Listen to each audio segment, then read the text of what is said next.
ये story dream God यानी कि ख्वाबों की देवता की है। ड्रीम गॉड रियल दुनिया में अपने एक असिस्टेंट को ढूंढने के लिए आया है। जिस आदमी को वो ढूंढने के लिए आए थे वो लोगों को बुरे ख्वाब दिखाता था। वो तो बुरा इंसान था, इसीलिए दुनिया में आकर भी खराब काम ही कर रहा था। लोगों की आंखें निकाल कर खाता था। वो अपनी ख्वाबों की दुनिया से भाग आया था क्योंकि वो अपने हेड ख्वाबों के देवता के साथ काम नहीं करना चाहता था। सीन शिफ्ट होता है एक प्रोफेसर पर। वो सिटी में एक अमीर आदमी से मिलने के लिए आए होते हैं जो कि काला जादू किया करता था और उसके उस बड़े से महल में बहुत सारे लोग काला जादू सीखने के लिए आते थे। इस प्रोफेसर ने कुछ दिन पहले अपना बेटा खो दिया था, मतलब कि उसका बेटा मर चुका था। यहाँ पर वो अमीर आदमी उसको एक किताब देता। इस किताब के अंदर काले जादू के मंत्र लिखे थे। वो ये सोचता है कि इस मंत्र को पढ़कर वो मौत की देवी को काबू में कर लेगा और इसके बाद वो लोग अपने बेटे को उनसे मांगेंगे। वो आदमी उस जादू को शुरू करता है। जादू उल्टा हो गया। वो जादू ख्वाबों के देवता के ऊपर चल गया। इस वजह से अब वो ख्वाबों का देवता उस आदमी के कब्जे में आ जाता है। अब ये आदमी जो काला जादू करता था, इसको कोई जादू ठीक तरह से नहीं आता। इनको तो ये लग रहा था कि इन्होंने मौत के देवता को काबू में किया है। ये लोग उस ख्वाबों के देवता की 3 चीजों को चुरा लेते। एक हेलमेट जो कि एक जादुई हेलमेट, एक रूबी जो कि एक लॉकेट में, दूसरा जादुई रेत की पोटली थी। ख्वाबों के देवता के होश में आते ही वो आदमी उनसे अपने बेटों को मांगता है। वो तो जवाब नहीं देते। इधर हम देखते हैं कि उनको कैद करने की वजह से पूरी दुनिया में सिस्टम तबाह हो चुका है क्योंकि ख्वाबों के देवता का जो काम था वो कोई भी नहीं कर रहा था। जितने भी लोग नींद में थे वो सब के सब मर चुके थे। वो 1 लाख से ज्यादा लोग थे, वो नींद में ही मर गए थे। अब उस अमीर आदमी के पास उस ख्वाबों के देवता का असिस्टेंट भी आता है कि चाहता था कि वो आदमी ख्वाबों के देवता को और भी ज्यादा अपनी कैद में रखे। उस ख्वाबों के देवता के चारों तरफ एक जादुई घेरा बनाते, एक मजबूत ग्लास कवर में उनको बंद कर देते हैं। वहाँ पर गार्ड्स दवाई खाया करते थे ताकि उनको नींद ना आए। अगर हम सो गए तो ये हमें मार देगा। के देवता के पास एक बर्ड भी था और वो सबके ऊपर नजर रखे हुए थे। वो अपने मालिक को आजाद करवाना चाहता था। ऐसे ही वक्त गुजरता जाता है। एक दिन उस आदमी के बेटा 3 गार्ड्स के गैर मौजूदगी में वो के देवता के पास जाता है और वो कहता है कि मुझे बिल्कुल भी अच्छा नहीं लगता कि मेरे फादर ने तुमको कैद करके रखा है। अगर मेरे बस में होता तो मैं तुम्हें कब का इस कैद से आजाद कर चुका होता। वो जादूगर आदमी अपने बेटे की बात सुन लेता है। वो उसको बहुत ज्यादा मारता है। वो ये कहता है कि तुम पागल हो गए हो। अगर वो आजाद हो गया तो वो हम सबको मार देगा। अगर तुम चाहते हो कि मैं तुम्हें माफ कर दूं तो उस ख्वाबों के देवता का एक बर्ड है जिसको तुम्हें मारना हो। वहाँ पर वो बर्ड बहुत ही चालाकी से आग लगाने की कोशिश कर रहा था कि वो अपने मालिक को छुड़वा सके। तभी उस जादूगर आदमी का बेटा उसको गोली मार देता है। जादूगर आदमी और भी ज्यादा मशहूर और अमीर हो गया। वो इसी खुशी में एक पार्टी रखता है। पार्टी में एक लड़की थी जो कि उसके करीब आ रही थी। वो अब प्रेग्नेंट हो चुकी थी। वो उस आदमी को अपने बच्चे के बारे में बताती है। वो आदमी ऐसा कुछ भी नहीं चाहता था, इसलिए उस लड़की को गुस्सा आ जाता है। इसीलिए अब वो लड़की उस जादूगर से वो तीनों चीजें चुरा कर भाग जाती है। ये वही 3 चीजें थी जो कि उस आदमी ने उस ख्वाबों के देवता से चुराई थी। अब यहाँ पर हम देखते हैं कि वो आदमी ख्वाबों के देवता के पास आता है और कहता है कि मैं तुम्हें चुरा सकता हूँ अगर तुम मुझे ये वरदान दे दो कि मैं कभी न मरूं। वहाँ पर वो ख्वाबों का देवता उस आदमी को कोई भी जवाब नहीं देता, इसलिए वो अपने बेटे से लड़ने लगता है। इस लड़ाई में उस जादूगर की जान चली गई थी। जादूगर का बेटा ख्वाबों के देवता से ये कहता है कि मैं तुम्हें छोड़ सकता हूँ लेकिन तुम्हें मेरी जान बख्शनी होगी। सारा वक्त गुजर जाता है। अब उस जादूगर का बेटा भी बूढ़ा हो चुका था। अब यहाँ पर वो अपने आखिरी वक्त में भी ख्वाबों के देवता के पास आता है और वो अभी भी यही कह रहा था कि मैं तुम्हें छोड़ सकता हूँ अगर तुम मुझे माफ कर दो। अब जब वो वहाँ से जा रहा था तब उसके व्हील चेयर से वो जादुई घेरा थोड़ा सा मिट जाता है और इसके बाद वो आजाद हो जाता है। ख्वाबों के देवता उस आदमी के बेटे को उसके ही ख्वाबों की दुनिया में कैद कर देते। के बाद वो अपनी दुनिया में आ गए थे, यानी कि ख्वाबों की दुनिया में सब कुछ बर्बाद हो गया क्योंकि ख्वाबों के देवता पूरे 100 साल से उस आदमी के कैद में थे। दूसरी तरफ उस आदमी को, यानी कि जो बुरे ख्वाब दिखाया करता था, उसको भी ये बात पता चल जाती। उसको इस बात का डर था कि ख्वाबों के देवता मुझे भी मार देंगे।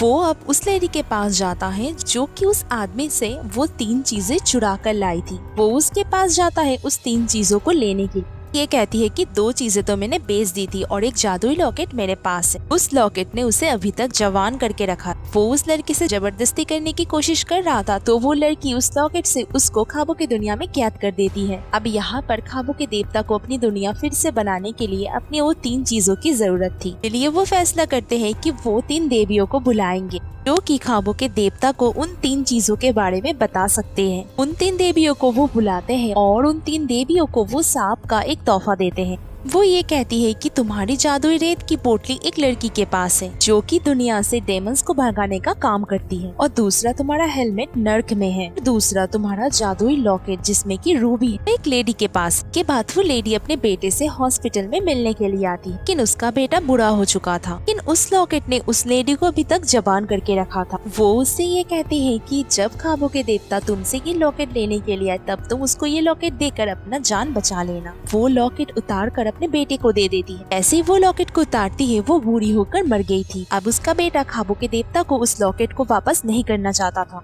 वो लॉकेट का इस्तेमाल करके वहाँ पर गार्ड को मार देता है। के बाद हम उस लड़की को देखते हैं जिसके बारे में 3 देवियों ने बताया, जिसके पास वो जादू ही पोटली है। ख्वाबों के देवता से मिलती है और कहती है कि बाहर मेरा इंतजार करो।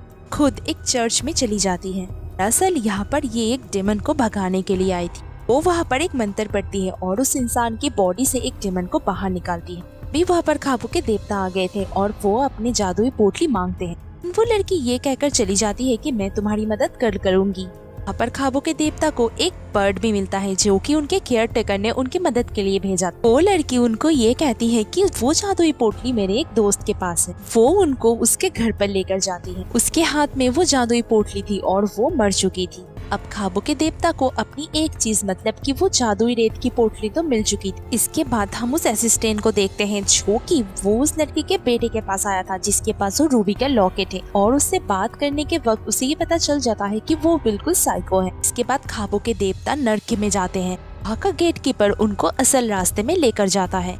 वो उनको वहाँ पर नर्क की मलिका के पास लाया था। वो वहाँ पर नर्क की मलिका को अपने बारे में सब कुछ बताते हैं कि कैसे उनके जादुई हेलमेट को चुरा लिया गया था। ये कहते हैं कि तुम्हारे नर्क में एक डेमन के पास मेरा वो हेलमेट है। वो हेल की मलिका अब उस डेमन को वहाँ पर बुलाती है जिसके पास वो जादुई हेलमेट था। वो डेमन ये कहता है कि मैं तुमसे यहाँ पर एक गेम खेलूंगा, तुम जीत गए तो ये जादुई हेलमेट तुम्हारा, लेकिन अगर तुम हार गए तो तुम्हें सारी जिंदगी यहाँ पर मेरा गुलाम बनकर रहना होगा।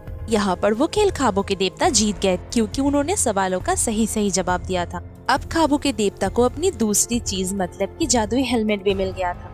अब उनको अपना जादुई लॉकेट मिल गया था, लेकिन जैसे ही वो उनको उठाने की कोशिश करते हैं वो दूर जाकर गिरते हैं और वो बेहोश हो जाते हैं क्योंकि वो रूबी अभी तक उस लेडी के बेटे के कब्जे में थी। यहाँ पर वो आदमी एक रेस्टोरेंट में जाता है, उस रूबी के पावर से वहाँ पर जादू कर देता है। सब लोग एक दूसरे से सच बोलने लगते। रेस्टोरेंट में लोगों का पागलपन इतना ज्यादा बढ़ जाता है कि वो खुद को ही मार डालते हैं। तब वहाँ पर ख्वाबों के देवता आ जाते हैं और वो उस आदमी को ये समझाता है कि ये रूबी तुम्हारे साथ रहने वाले सभी लोगों को नुकसान पहुँचा देगा। लेकिन उस आदमी को कोई भी बात समझ में नहीं आ रही थी क्योंकि वो भी उस रूबी लॉकेट के बस में था। ख्वाबों के देवता उस आदमी को उसके ख्वाबों की दुनिया में कैद करने की कोशिश करते हैं, लेकिन वो आदमी खुद से ही ख्वाबों की दुनिया में चला गया था। वहाँ पर देवता को मारना चाह रहा था।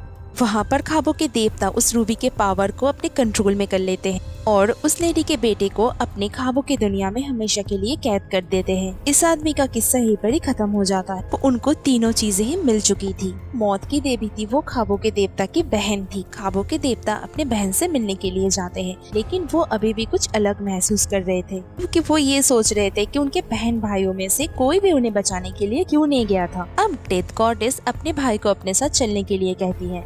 वो देखते हैं कि उनकी बहन की जॉब कितनी ज्यादा मुश्किल है क्योंकि लोग तो मरने के लिए कभी भी तैयार ही नहीं होते, और आखिर में उन लोगों का गुस्सा मौत की देवी को बर्दाश्त करना पड़ता है। कि बहन ये कहती है कि आहिस्ता आहिस्ता मुझे आदत हो गई, अब मैं भी ये कह रही हूँ कि तुम अपनी दुनिया को फिर से बना सकते हो। क्योंकि देवता अलग अलग लोगों को अलग अलग काम करने के लिए रखा हुआ था। यहाँ पर उनकी केयरटेकर ये कहती है कि आपके दुनिया से 3 असिस्टर अभी भी गायब है। ये गायब होने का जिम्मेदार वो खुद को मान रहे थे। वो ये कहते हैं कि अब मुझे इन सबको वापस लाना होगा। सीन एक न्यू कैरेक्टर रोज पर शिफ्ट होता है।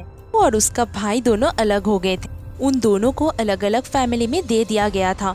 रोज अपने भाई को ढूंढ रही थी। ख्वाबों के देवता ये कहते हैं कि मैंने रोज पर नजर रखी हुई है, उसी की मदद से मैं अपने तीनों असिस्टेंट को ढूंढ कर लाऊं। लेकिन ख्वाबों के देवता रात ही में सिर्फ रोज पर नजर रख पाते थे, इसलिए वो दिन में अपने एक बर्ड को उस पर नजर रखने के लिए भेज दिया करते थे। रोज अपने दोस्त के साथ अपने भाई को ढूंढने के लिए निकल पड़ती है। वो एक ऑर्फन हाउस में जाती है जहाँ पर उसका भाई रहा करता था। वो वहाँ के ऑर्फन हेड से पता करती है तो उसे पता चलता कि उसके भाई को एक फैमिली ने अडॉप्ट कर लिया था। ये भी कहती है तुम्हारा भाई एक अच्छा लाइफ गुजार रहा है, तुम उसे नहीं दे पाओगी। अब ख्वाबों के देवता ने जिस बर्ड को उस पर नजर रखने के लिए भेजा था वो आकर ये कहता है कि रोज अपने भाई को नहीं ढूंढ पा रही। और सबसे हैरान कर देने वाली बात ये थी कि वो अपने ख्वाबों में भी अपने भाई को नहीं ढूंढ पा रही थी। तभी वो ख्वाबों के देवता के पास पहुंच जाती है। तभी ख्वाबों के देवता रोज को ये कहते हैं कि लगता है तुम्हारा भाई मेरे एक असिस्टेंट के पास है और अपने भाई को सिर्फ तुम ही ढूंढ सकती हो, कि तुम एक वर्टेक्स। और वर्टेक्स वो होती है जो कि अपने ख्वाबों की दुनिया में रहकर भी दूसरे ख्वाबों की दुनिया में जा सकती। ख्वाबों के देवता के साथ रोज अपने भाई को ढूंढती है, वो कामयाब हो जाती है।